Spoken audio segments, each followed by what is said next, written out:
Imagine discovering that one of your country's most trusted intelligence analysts had secretly been working for another government. Not for a few weeks, not for a few months, but for years. Her name was Ana Belén Montes. To her colleagues, she was a highly respected American intelligence analyst and one of the government's leading experts on Cuba. But behind that successful career was an extraordinary secret. Montes was secretly providing classified American information to Cuban intelligence. And perhaps the most surprising part of her story was this: she wasn't doing it for the money. In 1985, something happened that made her far more valuable. Ana Montes joined the Defense Intelligence Agency, known as the DIA. She was now working inside one of the United States government's most important intelligence organizations. Montes didn't remain an ordinary employee. Over the years, she developed a reputation as a highly capable analyst. Her specialty was Cuba. Eventually, she became the DIA's leading analyst on the country. Think about that for a moment. There was an obvious problem. How could Montes remove sensitive information from a secure intelligence environment without getting caught carrying classified documents? Her solution was remarkably simple. She tried not to take the documents with her. Instead, according to the FBI, Montes memorized classified information while she was at work. Then, later, in the privacy of her home, she would recreate some of that information on a computer. She then transferred information onto encrypted disks. Communication with Cuban intelligence could involve coded messages transmitted over shortwave radio. Montes would listen to sequences of numbers and use them to receive instructions. It was a system designed to minimize the evidence connecting her activities at home with the classified material she encountered at work. For years, this careful method helped Montes continue passing sensitive information without being exposed. Espionage cases have one obvious motivation: money. But Ana Montes was different. According to the FBI, she wasn't paid for providing classified information, apart from reimbursement for some expenses. Her motivation was primarily ideological. Montes strongly disagreed with United States policy toward Cuba and Latin America. Regardless of how she justified her actions, the information she provided was sensitive. Montes later admitted revealing the identities of 4 undercover American intelligence officers working in Cuba.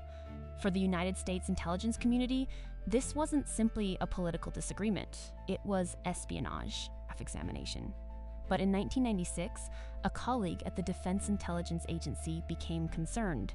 He suspected that Montes might somehow be under the influence of Cuban intelligence. The concerns were reported.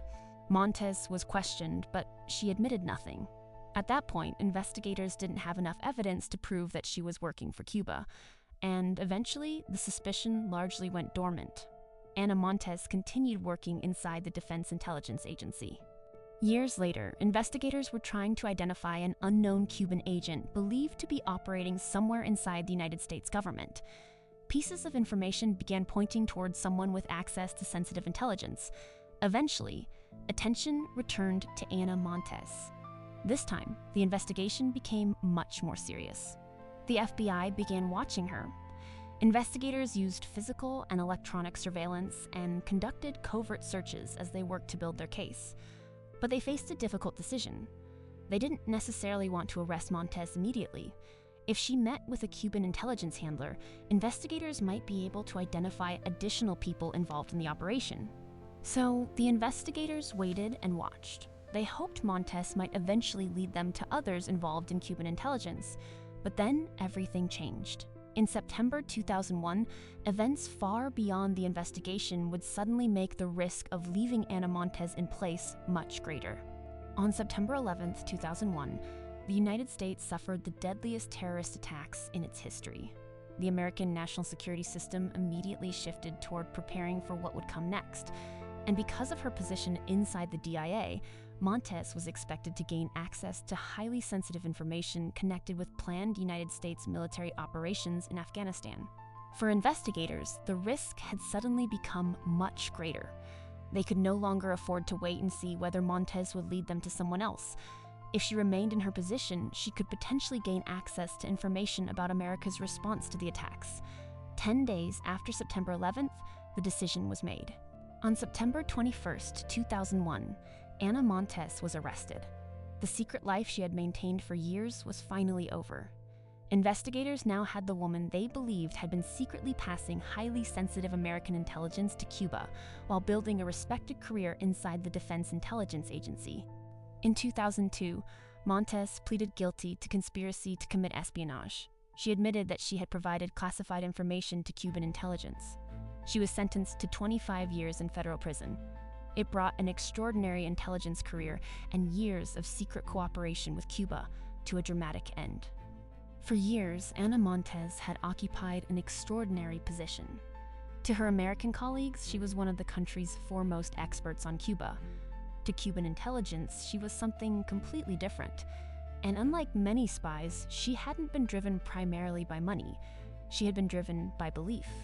Her story reveals one of the most difficult problems facing any intelligence organization.